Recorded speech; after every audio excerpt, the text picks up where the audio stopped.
What is America's greatest danger? Well, as America celebrates its 250th anniversary, it's natural to look back with gratitude for freedom, for opportunity, sacrifice, and of course, national blessings. But is America's greatest danger political division, debt, military weakness, or its enemies? The Bible points to something more subtle. The danger of celebrating freedom while forgetting God. Now, every 4th of July, America lights up the sky with fireworks and flags and parades, patriotic songs, and families getting together. There is so much to be thankful for. Freedom of religion, freedom of speech, opportunity, prosperity, security. Those are all real blessings. But the fireworks fade. The flags come down, the music stops, and the deeper question remains. Are you really free?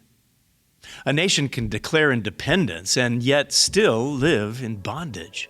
You can live in a free country and still be enslaved.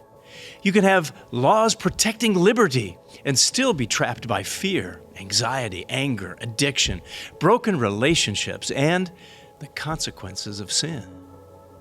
Jesus said in John 8:34, "Most assuredly I say to you, whoever commits sin is a slave of sin." Now that's a challenging statement.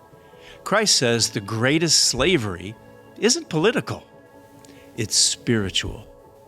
And that means the freedom America needs most is not supplied by a government, by an election, or by an economy, or even a military. The deepest chains are not the ones on your hands. They're the ones on your heart. So what can you do? Christ gives a hopeful answer. John 8:36 says, "Therefore, if the Son makes you free, you shall be free indeed."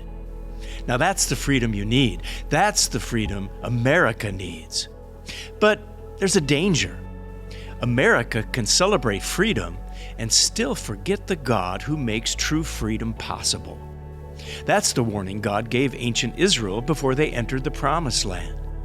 In Deuteronomy 8:11, God said, "Beware that you do not forget the Lord your God by not keeping His commandments, His judgments, and His statutes."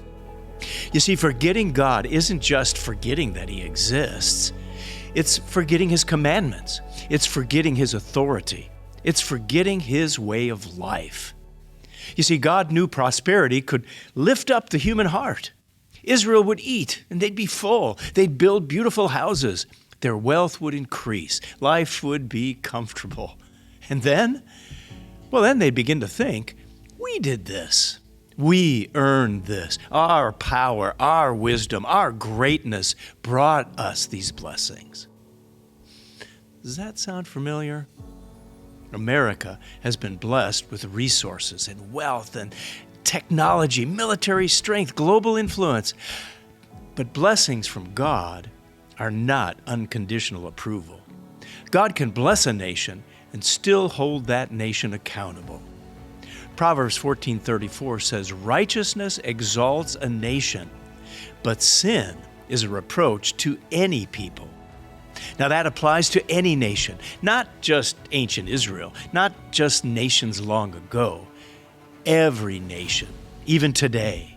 You see, righteousness lifts up a nation. Sin tears it down. And freedom without righteousness cannot survive. Freedom without God eventually becomes freedom from God. Now that brings it back to you. Have you remembered God? Are you thanking Him for your blessings? Are you seeking Him in His Word? Are you living by His commandments, or have you become so busy enjoying the blessings that you've forgotten the one who gave them? Now, you can enjoy God's gifts and yet still forget the giver. You see, freedom is not the right to do whatever you want. Freedom is the opportunity to do what is right. And what is right is defined by God, not by culture, not by politics, not by personal opinion. Jesus said in John 14:15, "If you love me, keep my commandments." That includes the commandment God specifically said to remember. Exodus 20, verse 8 says, "Remember the Sabbath day to keep it holy." You see, the Saturday Sabbath is a gift, a weekly reminder that true liberty comes from God. And it gives you the time to step away from the noise, the pressure, the distractions of life, and focus on the one who made you, who calls you, and who offers you real freedom through Jesus Christ. So you might not be able to turn a nation around, but you can turn your heart around to God. You can change. You can remember Him. You can open your Bible and keep His commandments. You can honor His Sabbath, and you can live with gratitude instead of pride, and seek first the kingdom of God. That's where real hope begins, because the blessings of any nation are temporary. Wealth can fade. Power can shift. Freedom can be lost. Nations can rise and nations can fall. But the kingdom of God is forever. And you know, the greatest Independence Day is still ahead. The day Jesus Christ returns and frees this world from sin, from deception, from war and suffering. And that's the freedom America needs. That's the freedom the world needs. And that's the freedom God is calling you to begin living now.